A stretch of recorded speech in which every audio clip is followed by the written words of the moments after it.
Customers అనేవాళ్ళు investment ఎందుకు చేస్తారంటే ఎప్రిషియేషన్ కోసం చేస్తారు మేడం. ఎక్కడైనా సరే హైదరాబాద్ చుట్టుపక్కల ఉన్న రోడ్స్ అన్నిటిలో కూడా ఎక్కడ ఇన్వెస్ట్ చేసినా నాకు ఎప్రిషియేషన్ రావాలి, సిటీకి దగ్గరగా ఉండాలి.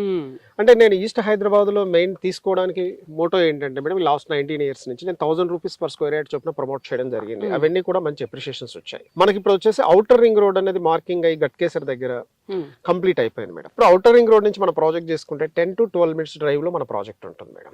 అంటే మన సరౌండింగ్స్ ప్రాజెక్ట్స్ కూడా అన్ని కూడా 10 to 15 minutes డ్రైవ్ అనమాట. అంటే ఇది మనం సిటీ బార్డర్ లో ఉన్నాం, సిటీ ఆనుకొని ఉన్నాం అనమాట.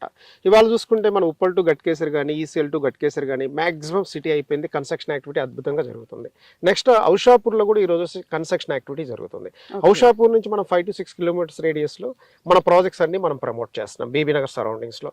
అంటే ఇక్కడ కస్టమర్ ఇన్వెస్ట్మెంట్ చేసినా లేదు ఇల్లు కట్టుకోవాలని కొనుక్కున్నా అంటే తక్కువ టైంలో వాళ్ళకి ఎప్రిషియేషన్ వచ్చే అవకాశాలు ఎక్కువగా ఉన్నాయి. లేదు నేను రెడీమేడ్ గా ఇల్లు కట్టుకొని ఉంటానంటే వాళ్ళకి సూటబుల్ వెంచర్స్ మా వెంచర్స్ మేడం. చాలా మంది సిటీకి దూరంగా పోయి ఇన్వెస్ట్మెంట్ చేస్తూ ఉంటారు. ఎప్రిషియేషన్ పాయింట్లు ఏమైతుందంటే చాలా టైం తీసుకుంటుంది. రెండోది ఏంటంటే వాళ్ళు సడన్ గా ఎవరైనా మిడిల్ క్లాస్ పర్సన్ కానీ లో మిడిల్ క్లాస్ పర్సన్ కానీ కన్స్ట్రక్షన్ చేసుకుందామంటే వాళ్ళకి అవకాశాలు ఎక్కువగా ఉండవు అక్కడ. ఇక్కడ మన ప్రాజెక్ట్స్ ఏంటంటే నేను 2 in 1 రెండు రకాలుగా ఆలోచించి నేను వెంచర్స్ ప్రమోట్ చేస్తున్నాను.